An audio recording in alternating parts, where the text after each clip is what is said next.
Hello everyone welcome back to my mini vlog. अहिले चाहिँ हामी बजार जाँदैछौँ तिनजनै हो। बजारमा चाहिँ एक दुईवटा काम थियो हो।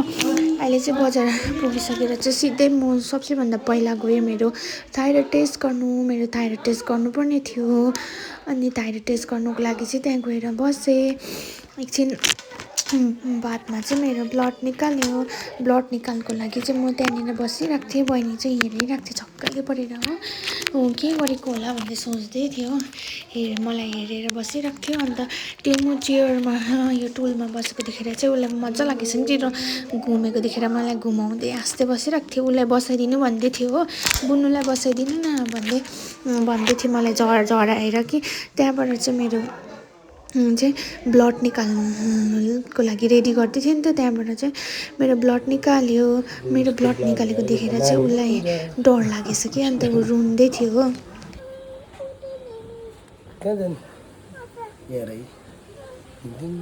किन रुको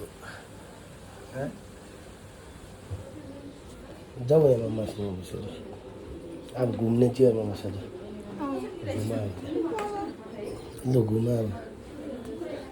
घुमा ल घुमाइदिनु ल।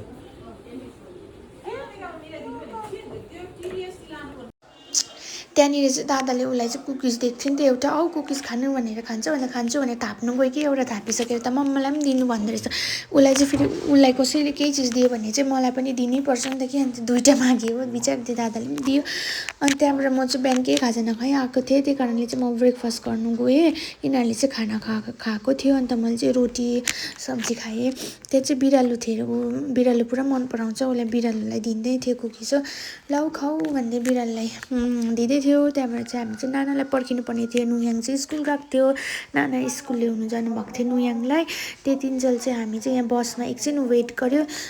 पर्खिँदा पनि नानाहरू आउनु भएन। त्यही कारणले गर्दा चाहिँ हामी अरू काम गर्दै गरौँ न भनेर चाहिँ हामी फोनको टेम्पर ग्लासहरू फेर्नु थियो, कभरहरू फेर्नु थियो। मेरो यो चार्जर कभर पनि किन्नु थियो, अर्को पुरानो भएको थियो। त्यही कारणले त्यो गर्नु गयो। यहाँनिर चाहिँ कभरहरू यस्तो दामी दामी पाउँछ, रिजनेबलमा पनि पाउँछ। यहाँनिर म सधैँ यहीँ लगाउँछु, यहीँ फेर्छु हो। त्यहाँबाट नानाहरू आइसक्नु भएर चाहिँ अब चाहिँ हामी किर्सोन जाने भनेर चाहिँ यिनीहरूलाई किर्सोन लग्यौँ हो। किर्सोन चाहिँ फेरि यस्तो माथि छ कि उकालो हिँड्दा हत्तु हुन्छ हो। अन्त किर्सोन पुगेर चाहिँ पुग्ने बित्तिकै यिनीहरू सिधै खुरुङरुङ कुदेर चाहिँ खेल्नु गइहाल्यो हो। नुयाङ पनि त्यहाँनिर खेल्नु थालेको छु चाहिँ उसले चाहिँ यो हर्सवाला राइडिङ चाहिँ पुरा मन परायो नि त। ऊ एकरो यो मात्रै खेलिरहने हो। अन्त यिनीहरूले सबै खेल्यो, अलिअलि खेल्यो हो। त्यहाँबाट बहिनी पनि यो खेल्दै थियो हो। ऊ त छक्कै परिरहेको थियो। ऊ त पहिला पनि आएको थियो तर पनि उसले बिर्सेछ हो। अन्त खुसी हुँदै दुईजनाले मजाले इन्जोय गर्दै यहाँनिर स्लाइडिङहरू पनि मजाले खेल्दै थियो। हाम्रो बहिनी त डराउँछ स्लाइडिङ खेल्नु भनेर खेलाउनु लगाइन हो। फर्स्ट त काखमा बसेर खेलाउनु भयो तर पछि फेरि त्यो डराएन, मान्यो हो। अन्त यहाँनिर जम्पिङ मजा लागेछ, हाँस्दै झन्डै लड्यो पनि हो।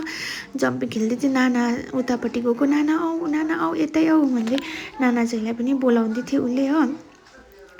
नाना चाहिँलाई पनि बोलाउँदै यहाँ उफ्रिँदै थियो। त्यहाँबाट फेरि नुयाङ यता खेल्नु थाल्यो हो। अन्त फेरि यता घर उता घर फेरि तिनीहरू जम्पिङमै पुग्ने हो। मजा लागेछ नि त त्यसलाई चाहिँ कि। त्यहाँबाट त्यहाँनिर बलहरूमा पनि खेल्यो स्लाइडिङ गरेर। अन्त फेरि एकरो नुयाङ चाहिँ एक चक्कर डुलेर आउने फेरि त्यहीँ बस्ने हो। यहाँ चाहिँ बहिनीलाई एक्लै खेल्नु हुँदैछ कि त्यो डरलाग्दो अनुहार बनाइरहेको थियो डराउँदै हो। त्यहाँ बलहरू खेल्यो। त्यहाँबाट यहाँ भाँडाकुटीहरू पनि रहेछ, भाँडाकुटी खेल्यो। अन्त यहाँ चाहिँ स्टोनहरू पनि खेल्दै थियो। दुईजना हेर्नु न भाँडाकुटी खेल्दैछ हो। त्यहाँबाट एकछिनमा ऊ दुईजना एउटै छोरीको लागि बाँच्छ हो। त्यहाँ बस्दा फेरि हेर्नु कत्रो ठुलो पानी परेको, डरैलाग्दो पानी पऱ्यो हो। अन्त त्यहाँबाट यिनीहरू केटाकेटी खेलिसकेर चाहिँ हामी सिधै भोक पनि लाग्थ्यो, खाना खान आयौँ। खानासाना खाएर फेरि हामी गयौँ बिग बजारमा पनि यिनीहरूले मजाले इन्जोय गर्यो। दुईजनाले हेलोकिटी खेल्यो, गाडी खेल्यो हो। गेम्सहरू यिनीहरूले पुरा खेल्यो, यताउति कुदेर खुसी भएर हो।